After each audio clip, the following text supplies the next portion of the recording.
नमस्कार दोस्तों, स्वागत है आप सभी का आपके अपने यूट्यूब चैनल हिम रोजगार मित्रा। जॉब की तैयारी जिम्मेवारी हमारी। दोस्तों, पटवारी भर्ती सीरीज़ की आज क्लास नंबर 29 आपके लिए सामने लेकर हाजिर हुए हैं। उम्मीद कर रहा हूं आप इसका टॉपिक पढ़ पा रहे होंगे। इम्पोर्टेंट ब्रांचेज ऑफ स्टडीज़, महत्वपूर्ण शाखाओं का अध्ययन। दोस्तों, ये टॉपिक हर एग्ज़ाम में हर बार पूछा जाता है कि जिसमें आपको कुछ डिस्क्रिप्शन दी होती है और बाद में पूछा जाता है कि भाई ये कौन सी ब्रांच है, ठीक है, कौन सी स्टडी की ब्रांच है। तो उसी को आज हम पढ़ेंगे बिना समय बर्बाद किए हुए, सीधा बढ़ेंगे टॉपिक की ओर। और आपको पता है कि हर बार की तरह इस लेक्चर की पीडीएफ आपको कहाँ मिलेगी, हमारे टेलीग्राम चैनल पर। ठीक है, सीधा बढ़ेंगे टॉपिक की तरफ। दोस्तों, यहाँ पर आप देखेंगे कि क्या लिखा हुआ है, कुछ डिस्क्रिप्शन लिखी हुई है, उसके आगे क्या लिखा हुआ है, कुछ इंग्लिश में लिखा हुआ है।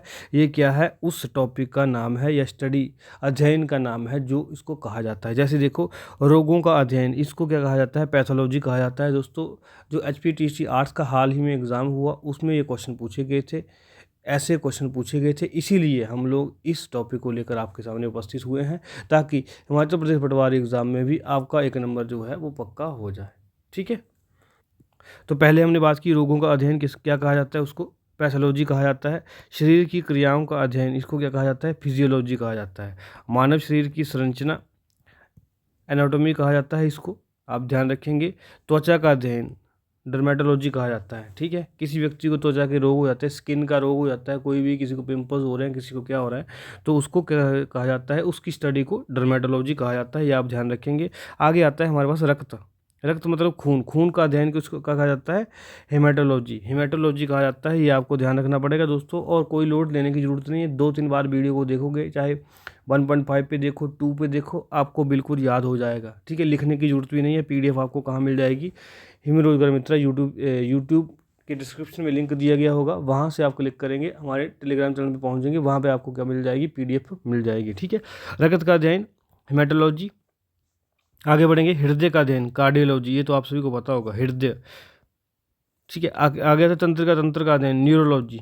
ठीक है, ये ध्यान रखेंगे। किडनी के लिए नेफ्रोलॉजी यूज़ होता है, किडनी के बारे में स्टडी करने के लिए क्या यूज़ होता है, नेफ्रोलॉजी यूज़ होता है, आप ध्यान रखेंगे। आगे आता है फेफड़ों के अध्ययन के लिए पल्मोनोलॉजी, पल्मोनोलॉजी होता है इसके लिए यूज़, ये ध्यान रखेंगे। पाचन तंत्र का अध्ययन करने के लिए गैस्ट्रोएंट्रोलॉजी, गैस्ट्रोएंट्रोलॉजी, ये आप ध्यान रखेंगे।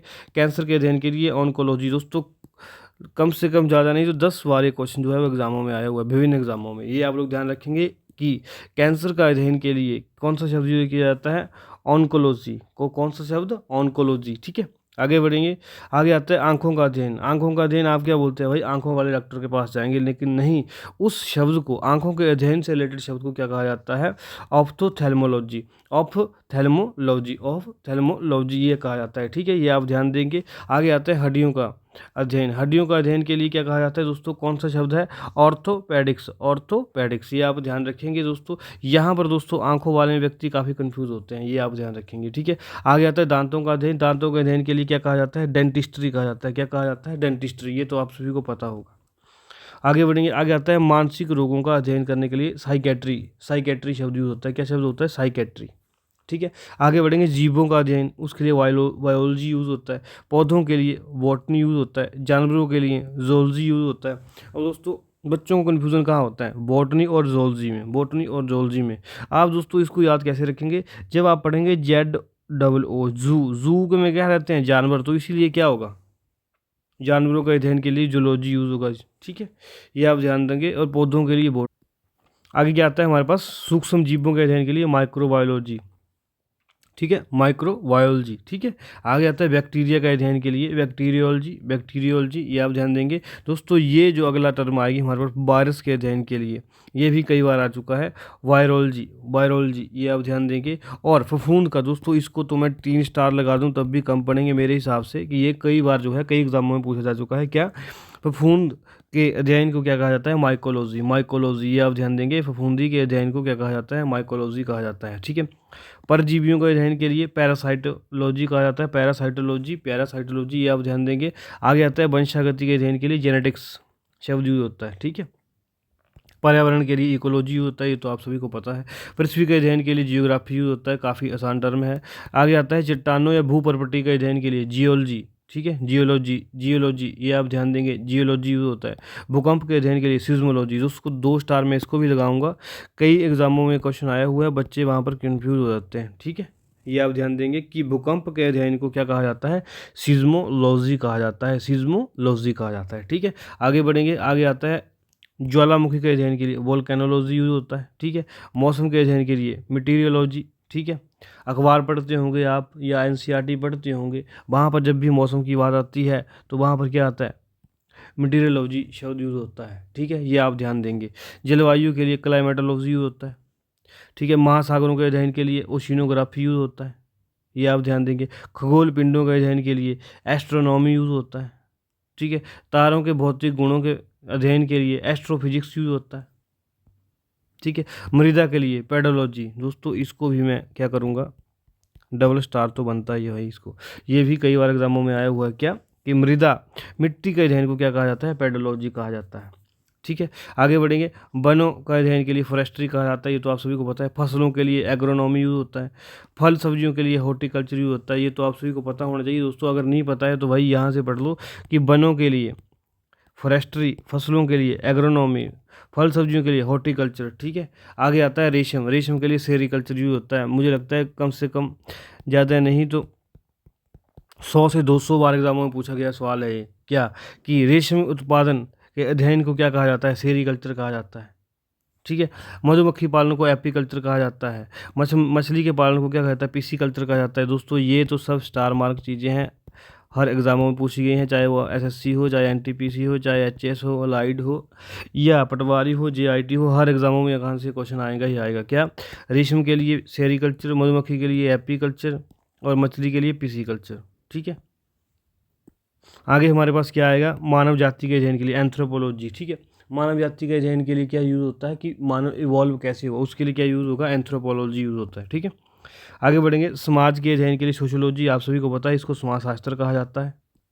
आगे हमारे पास क्या आता है, मानव मस्तिष्क या व्यवहार का अध्ययन करने के लिए साइकोलॉजी, साइकोलॉजी यूज होता है किसके लिए, मानव के व्यवहार का अध्ययन करने के लिए, ठीक है। आगे बढ़ेंगे, डेमोग्राफी, जनसंख्या के अध्ययन के लिए। दोस्तों इस क्वेश्चन को मैं स्टार मार्क करूंगा और मुझे लगता है कहीं ना कहीं आपके एग्जाम में पूछा जाएगा। क्यों, क्योंकि अभी जनगणना भी शुरू हो रही है भारतवर्ष में, तो कहीं ना कहीं एग्जामिनर आपको पजल करने के लिए या डराने के लिए डेमोग्राफी लिख देगा, और आप लोगों ने अगर पढ़ा नहीं होगा तो भैया आप वहाँ पे क्वेश्चन गलत कर दोगे कि जनसंख्या के अध्ययन को क्या कहा जाता है, डेमोग्राफी कहा जाता है।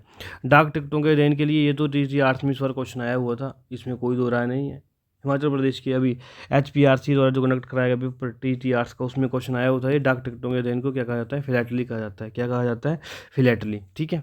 आगे बढ़ेंगे, भाषा के विज्ञान को क्या कहा जाता है, लिंग्विस्टिक्स कहा जाता है। भाषा के विज्ञान के अध्ययन को क्या कहा जाता है, लिंग्विस्टिक्स कहा जाता है, ठीक है। शब्दों की उत्पत्ति का अध्ययन, एटाइमोलॉजी, इसको भी स्टार मार्क करूंगा, यहाँ पे बच्चे बदल होते हैं, क्या एटाइमोलॉजी कहा जाता है, ये आप लोग ध्यान देंगे। आगे इतिहास के अध्ययन को हिस्ट्री कहा जाता है, आप सभी को पता है। आगे आता है प्राचीन अवशेषों का अध्ययन, आर्कियोलॉजी, प्राचीन अवशेषों का अध्ययन किसको कहा जाता है, आर्कियोलॉजी को कहा जाता है, ये आप लोग ध्यान देंगे। आगे आता है अर्थव्यवस्था, ये किसको कहा जाता है, इकोनॉमी, ठीक है दोस्तों। अर्थव्यवस्था को क्या कहा जाता है, इकोनॉमिक्स कहा जाता है, ठीक है। आगे यहाँ से दोस्तों काफ़ी इंपॉर्टेंट टर्म आ रही है हमारे पास, फलों के अध्ययन को क्या कहा जाता है, पोमोलॉजी, काफ़ी बार एग्जामों में आया हुआ सवाल है, इसको भी मैं क्या करूँगा, 3 स्टार मार्क करूँगा, ठीक है। इसको क्या कहा जाता है, पोमोलॉजी कहा जाता है फलों के अध्ययन को, ठीक है। मानचित्रों के अध्ययन को कार्टोग्राफी कहा जाता है, कई बार सवाल ये भी आया हुआ है, ठीक है। आगे आता है हड्डियों के अध्ययन को क्या कहा जाता है, ऑस्टियोलॉजी, क्या कहा जाता है, ऑस्टियोलॉजी, ये भी आप ध्यान देंगे, एग्जामों में क्वेश्चन आया हुआ है।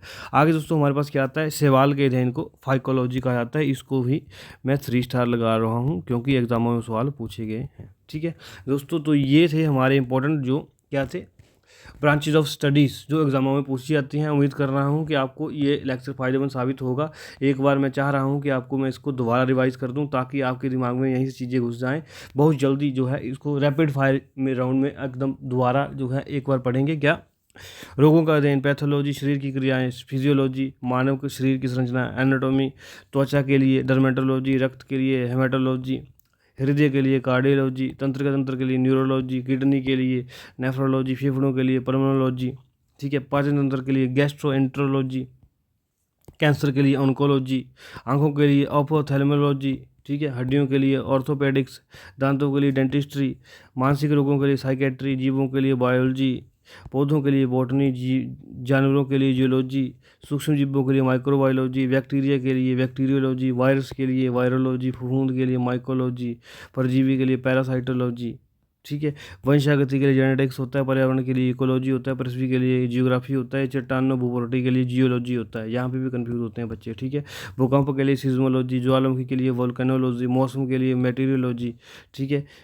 हमारे पास आगे क्या आ गया, जलवायु, जलवायु के लिए क्लाइमेटोलॉजी, महासागर के लिए ओशिनोग्राफी, खगोल पिंडों के लिए एस्ट्रोनॉमी, तारों के भौतिक गुणों का अध्ययन के लिए एस्ट्रोफिजिक्स, मृदा के लिए पेडोलॉजी, वनों के लिए फॉरेस्ट्री, फसलों के लिए एग्रोनॉमी, फल सब्जियों के लिए हॉर्टिकल्चर, रेशम के लिए सेरिकल्चर, मधुमक्खी पालन के लिए एपीकल्चर, मछली के लिए पिसीकल्चर, मानव जाति के लिए एंथ्रोपोलॉजी, ठीक है। आगे समाज के लिए सोशियोलॉजी, मानव मस्तिष्क के व्यवहार के लिए साइकोलॉजी, जनसंख्या के लिए डेमोग्राफी, डाक टिकटों के अध्ययन के लिए फिलाटली, फिर आ गया भाषा का वैज्ञानिक अध्ययन लिंग्विस्टिक्स, आगे शब्दों की उत्पत्ति के लिए एटेमोलॉजी, आगे आगे इतिहास हिस्ट्री आ गया, प्राचीन अवशेषों के लिए आर्कियोलॉजी आ गया, अर्थव्यवस्था के लिए इकोनॉमिक्स आ गया, फलों के लिए पोमोलॉजी, मानचित्रों के लिए कार्टोलॉजी, हड्डियों के लिए ऑस्टियोलॉजी और शैवाल के लिए फाइकोलॉजी। दोस्तों उम्मीद कर रहा हूँ हिम रोजगार मित्र चैनल के माध्यम से आज आपको क्या पटवारी भर्ती सीरीज़ का ये लेक्चर काफ़ी पसंद आया होगा। और कहीं ना कहीं दोस्तों आपको अगर जीवन में जब आप वीडियो देख रहे हो आपको ये लगता है कि ये वीडियो आपको फ़ायदेमंद साबित हो सकती है एग्जाम के परस्पेक्टिव से, तो दोस्तों आप इस वीडियो को लाइक शेयर कमेंट कर सकते हैं और चैनल को सब्सक्राइब कर सकते हैं, बेल आइकन दबा सकते हैं, ताकि आगामी आने वाली परीक्षाओं के लिए आपको क्या नोटिफिकेशन मिल सके और क्लासेस की भी नोटिफिकेशन मिल सके। दोस्तों इस QR कोड को स्कैन करके आप हमारा यूट्यूब चैनल ज्वाइन कर सकते हैं, इस QR कोड को स्कैन करके आप हमारा इंस्टाग्राम चैनल ज्वाइन कर सकते हैं, और सबसे महत्वपूर्ण बात, हर लेक्चर की PDF पाने के लिए आप इस टेलीग्राम चैनल को ज्वाइन कर सकते हैं इस QR कोड को स्कैन करके, ताकि आपको हिम रोजगार मित्र चैनल की हर इंपॉर्टेंट अपडेट समय पर मिल सके और PDF भी समय पर मिल सके। दोस्तों ये थी आज की हमारी क्लास, उम्मीद कर रहा हूँ कि आपको फ़ायदेमंद साबित होगी। तब तक आप पढ़ते रहिए, मुस्कुराते रहिए, रिवीजन करते रहिए। जल्द ही मिलेंगे नई वीडियो में, तब तक धन्यवाद।